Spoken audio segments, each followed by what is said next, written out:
केंद्रीय चयन परिषद सिपाही भर्ती ने परिवहन विभाग के अंतर्गत चलंत दस्ता सिपाही के 496 पदों के लिए होने वाली बहाली शारीरिक दक्षता परीक्षा की तिथि घोषित कर दी गई है। यह 6 जुलाई से शहीद राजेंद्र प्रसाद सिंह राजकीय उच्च विद्यालय पटना हाई स्कूल गर्दनी बाग में आयोजित की जाएगी। इसके लिए प्रवेश पत्र परिषद की वेबसाइट से डाउनलोड किया जा सकेगा, जो 15 जून से जारी किया जाएगा।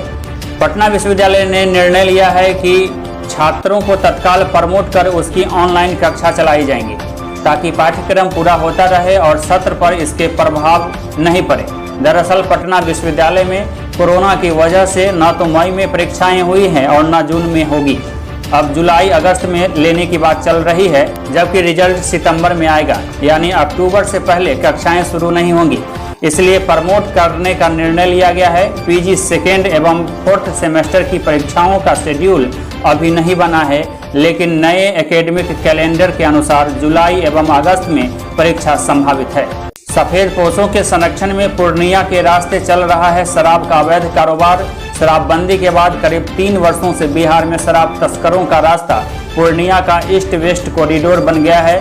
राज्य के पूर्वी उत्तरी क्षेत्र में बने अवैध शराब का धंधा इसी रास्ते से फल फूल रहा है। सीमावर्ती राज्य बंगाल में विदेशी शराब की लगातार बरामदगी से इस बात का खुलासा हुआ है।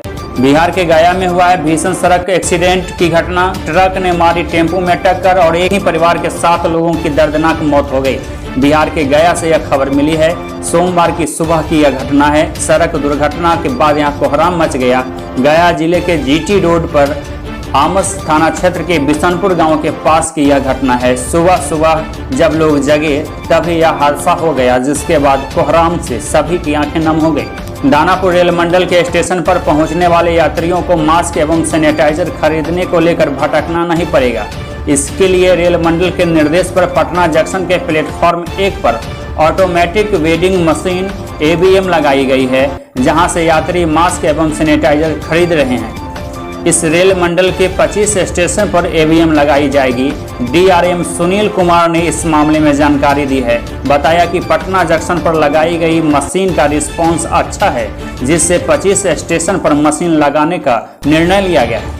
देश में कोरोना का संक्रमण तेजी से फैल रहा है। स्वास्थ्य मंत्रालय के अनुसार भारत में पिछले 24 घंटे में कोविड-19 के एक दिन में सर्वाधिक 11,929 मामले सामने आए हैं, जिसके बाद संक्रमितों की संख्या बढ़कर 3,20,922 हो गई है। सेना में नौकरी दिलाने के नाम पर लोहरदगा में 5.5 लाख की ठगी का मामला आया है सामने। इस मामले में पुलिस ने 2 आरोपी को गिरफ्तार किया है। बंदरा के हरपुर में पिकअप ने चाचा भतीजे को रौंद दिया। एक की मौत हो गई, जबकि दूसरा गंभीर बना हुआ है, जिसको बेहतर इलाज के लिए पटना में भर्ती कराया गया है। बंदरा के हरपुर में पिलखी सरब्दीपुर मुख्य सड़क पर रविवार की देर रात भीषण एक्सीडेंट की घटना हुई। घटना में बाइक सवार चाचा भतीजे गंभीर रूप से जख्मी हो गए। दोनों जख्मी को इलाज के लिए शहर के मेडिकल अस्पताल ले जाया गया। इलाज में ले जाने के दौरान चाचा की मौत हो गई, जबकि गंभीर रूप से जख्मी भतीजे को चिकित्सकों ने बेहतर इलाज के लिए पटना रेफर कर दिया है।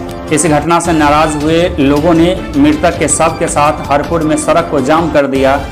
मामले की जानकारी मिलने के बाद स्थानीय जनप्रतिनिधि एवं प्रशासनिक पदाधिकारियों के हस्तक्षेप से मामला शांत कराया गया। बंदरा के CO रमेश कुमार ने बताया कि मृतक के परिजनों को 4 लाख रुपए का चेक दिया गया है। स्थानीय जनप्रतिनिधियों के मदद से लोगों को समझाया गया और सड़क जाम को हटवाया जा सका। बिहार के मधुबनी से यह दर्दनाक एवं खौफनाक घटना सामने आया है। मां एवं बेटे के रिश्ते को तार करने वाली यह घटना सामने आई है। महज आधा कट्ठा जमीन की खातिर बंटवारे को लेकर सास पुतोह में विवाद उत्पन्न हो गया। विवाद इतना बढ़ गया कि बेटा हैवान बन गया और अपनी 60 वर्षीय विधवा मां को मौत के घाट उतार दिया। घटना के बाद पुलिस ने आरोपी को जेल भेज दिया है। पूछताछ के लिए आरोपी की पत्नी को भी हिरासत में लिया गया है। बताया जाता है कि लाठी से पीट कर मां की हत्या की गई है। दिल दहलाने वाली इस घटना के बाद इलाके के लोग स्तब्ध हैं। मधुबनी के बिस्फी थाना क्षेत्र के लक्ष्मीपुर गाँव की यह घटना बताई जा रही है। कोरोना महामारी ने शादी विवाह के संस्कार को भी बदल दिया है। इसका नज़ारा सोमवार को झारखंड के गुमला में सामने आया। नागफेनी जगन्नाथ मंदिर में देखने को यह नमूना मिला।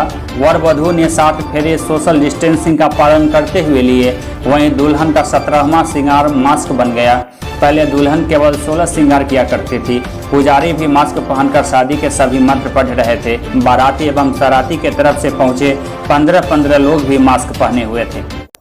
यूपी के लखनऊ आगरा एक्सप्रेस वे पर बड़ा हादसा सामने आया है। यहाँ ड्राइवर को नींद आने के बाद एक यात्री बस पलट गई। इस घटना में 25 मजदूर घायल हो गए। बताया जाता है कि यह बस दिल्ली से बिहार के मुजफ्फरपुर जा रही थी। मुजफ्फरपुर में बागमती नदी पर नहीं बना बांध फिर तबाही मचा सकती है बाढ़। ऐसी आशंका के साथ इलाके के लोगों में फिर से भय बढ़ गया है। वर्ष 2007 से यहाँ बांध के निर्माण का काम हो रहा था।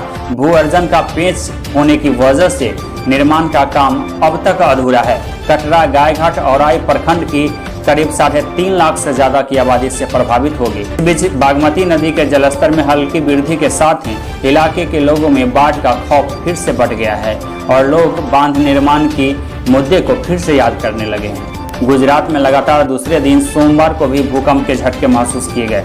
सोमवार दोपहर 12:57 पर गुजरात के राजकोट में धरती एक बार फिर से भूकंप के झटके से हिल गई। रिएक्टर स्केल पर भूकंप की तीव्रता 4.4 मापी गई है। भूकंप का केंद्र राजकोट से 83 किलोमीटर दूर बताया जाता है। भूकंप के झटके महसूस होने के बाद लोग अपने अपने घरों से बाहर निकल गए।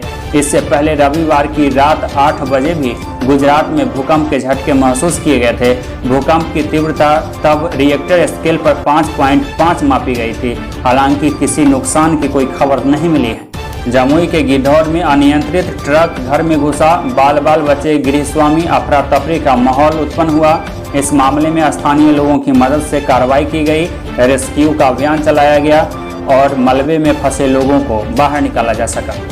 किसानों के बीच मुफ्त में धान बीज एवं वर्मी कंपोस्ट का वितरण किया गया। गिद्धौर में स्वयंसेवी संस्था परिवार विकास के द्वारा चाइल्ड फंड इंडिया के सहयोग से जिले के गिद्धौर, बरहट, लक्ष्मीपुर, सिकंदरा आदि प्रखंडों में 200 से ज्यादा किसानों के बीच धान बीज एवं वर्मी कंपोस्ट का वितरण किया गया। राजद नेता एवं बिहार विधानसभा में नेता प्रतिपक्ष तेजस्वी यादव ने सरकार पर एक बार फिर से पोस्टर वार किया है। उन्होंने सोमवार को राजधानी पटना में पार्टी कार्यालय के बाहर एक पोस्टर जारी कर पूछा कि कहां हैं नीतीश कुमार। साथ ही तेजस्वी ने ट्वीट कर कहा है कि मुख्यमंत्री को बाहर निकलने और नींद से जगने के लिए राजद पूरे बिहार में ढोल पिटवाएगी। गोपालगंज से यह खबर आई है। बिहार में अब शादी के कार्ड पर भी छप रहा है जागरूकता का संदेश, 2 गज की दूरी और मास्क जरूरी। बीते कुछ महीनों से कोरोना महामारी के खिलाफ पूरी दुनिया जंग लड़ रही है। भारत में भी कोरोना वायरस से संक्रमित मरीजों की संख्या में इजाफा हो रहा है। इस कारण सामान्य जनजीवन प्रभावित होने के साथ ही कोरोना वायरस काफी तेजी से बढ़ रहा है।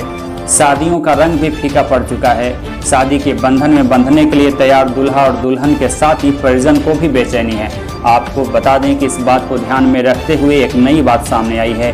इसी कड़ी में शादी के निमंत्रण कार्ड पर कोरोना से रोकथाम के लिए सरकार की ओर से जारी गाइडलाइन को ध्यान में रखते हुए लोग अब शादी कार्ड पर जागरूकता का संदेश छापने लगे हैं। संदेश भी प्रिंट होने लगा है। इसके तहत शादी के कार्ड में कोरोना वायरस से बचने के लिए सभी सावधानियों को लिखवाया जा रहा है। कुछ ऐसे ही मामले बिहार के गोपालगंज में सामने आए हैं जो चर्चा का विषय बना हुआ है।